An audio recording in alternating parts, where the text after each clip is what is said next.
Hey guys, welcome back to my channel. আশা করি তোমরা সবাই ভালো আছো, আমিও খুব ভালো আছি। তো চলে এসেছি আজ একটা নতুন ব্লগ ভিডিও নিয়ে।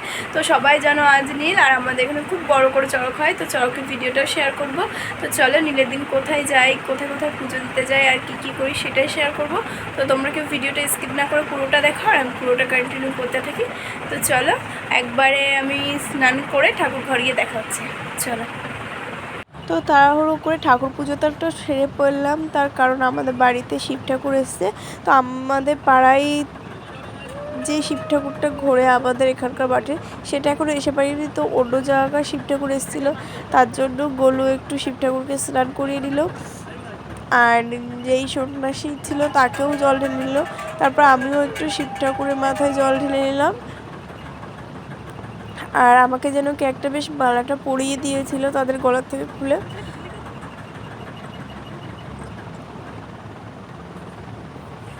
তারপর মা একটু আলতা পরে নিল, আর আমাদের বাড়ির সামনে একটা মামিদের বাড়িতে শিব আছে, তো আমি সেখানে আসলাম শিব ঠাকুরের মাথায় জল ঢালতে।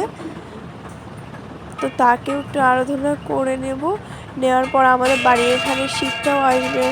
তো তারপর তাকেও আমাদের বাড়ি আসলে, আমাদের বাড়ি প্রতিবারই আসে, এবারও আসবে। তো তার জন্যই আর কি তাড়াহুড়ো করে করছিলাম। আমি প্রথমে পুজো দিলাম,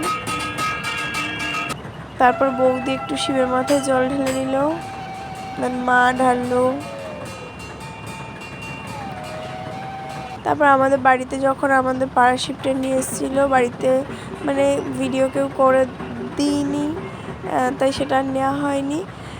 তারপর আমার বড় মাদের বাড়িতে আমারই শিব এসেছিলো। তো আমার শিব যেহেতু এসছে, আমি মাকে বললাম, মা আমি আর তুমি চলো, আমাদের শিব এসছে যখন আমি একটু ঢেলে নিই। তো আমার ঢালার পরে মা ঢালছিল, এবার মারটা আমি ভিডিও করে রেখেছিলাম। তারপর আমাদের বাড়িতে এসেছিলো খুদে শিব।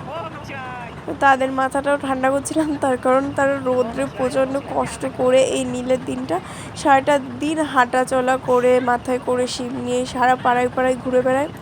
তো তাদের মাথাটাও তো ঠান্ডা করার দরকার। তো তার জন্য ওরা এসেছিলো, আমি ওদের মাথাটা ঠান্ডা করে দিলাম।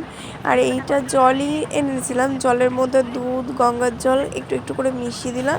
তারপর আমি জল ঢালছি দেখে বৌদিও বাড়ির থেকে চলে আসলো, যে বৌদিও খুদে শিবদের মাথায় জল ঢালবে। তো আমি ভালো করে ওদের গা হাত পায়ে জল ঢেলে দিলাম।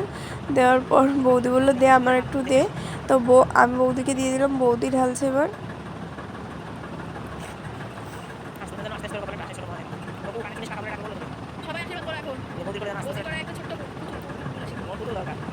আমার বাড়িতে এর আগেও যেই আমাদের এখানকার সন্ন্যাসীরা এসেছিলো তাদের সবার মাথায় জল ঢেলেছি।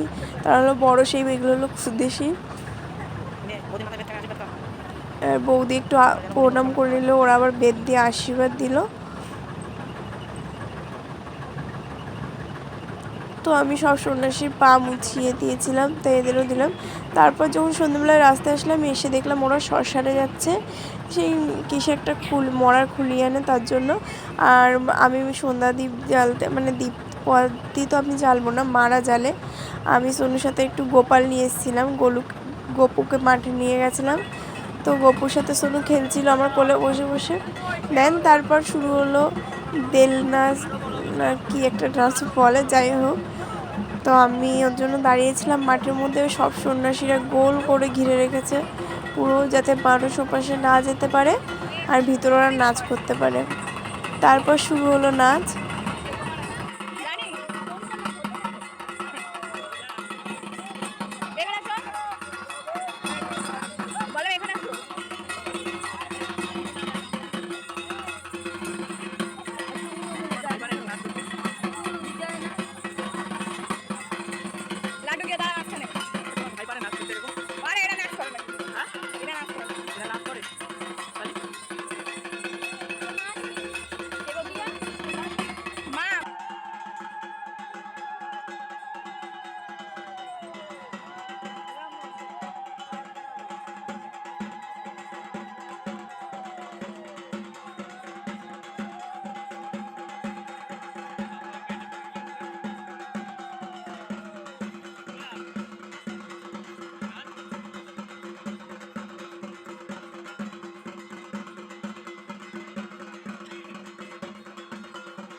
তো নাচটা শেষ হওয়ার পর সব সন্ন্যাসীরা আবার পুজোতে বসলো, কারণ আজ নীল আর নীলের দিন আমাদের এখানে ফুল পড়ে।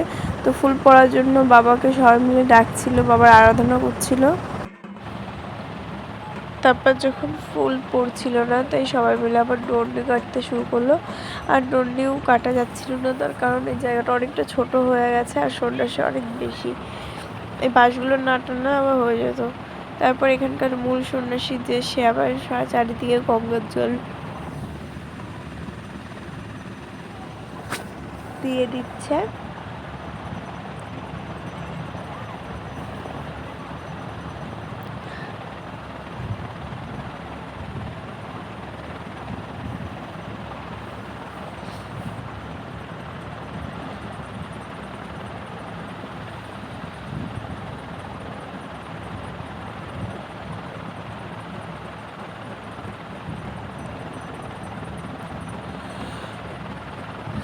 তারপর সবাই মিলে বাবাকে ডেকেই যাচ্ছে।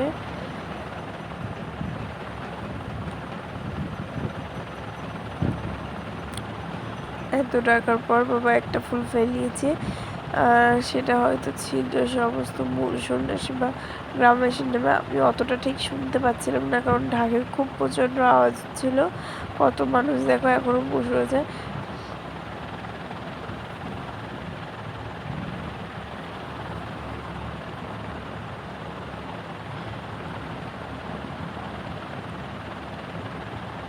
তারপর চড়িয়েছিল সমস্ত সন্ন্যাসীদের নামে। তো ফুল পড়ছিল বলে আবার সব ডন্ডি কাটা শুরু করলো।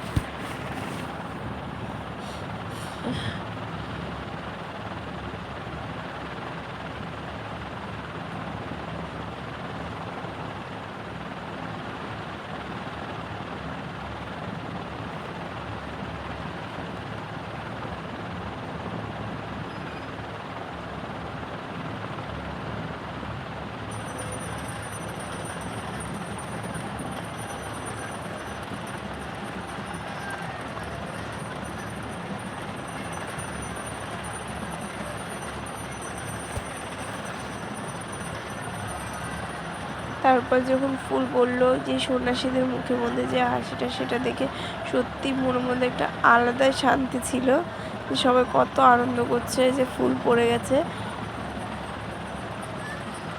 সবাই নাচও করে দিয়েছে যে ফুল পড়ে গেছে, তাই বাবাকে সবাই মিলে একটু প্রণাম করলো।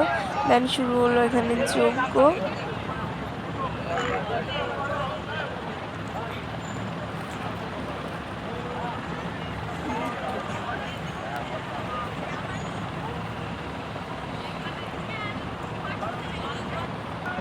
তারপর শুরু হলো আগুনের খেলা, মানে আগুনের উপর দিয়ে হাঁটা বা লাফানো করতে হবে,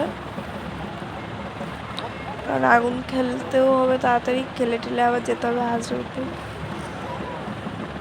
ভূত ভাত বাড়াতে। এখানে অনেক ছোট ছোট বাচ্চারা করেছে, দেখবে যে তারা যে কি করে করলো আমি বুঝতেই পারি না যে তারা কি করে রয়েছে।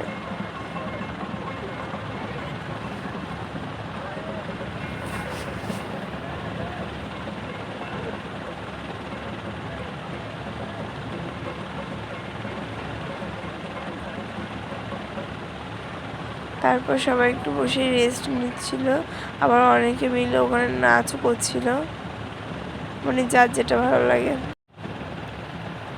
তারপর সবাই মিলে এরা হাজরা ভূতের ভাত বাড়াতে গেল, আমিও পিছন পিছন বাড়িতে চলে আসলাম।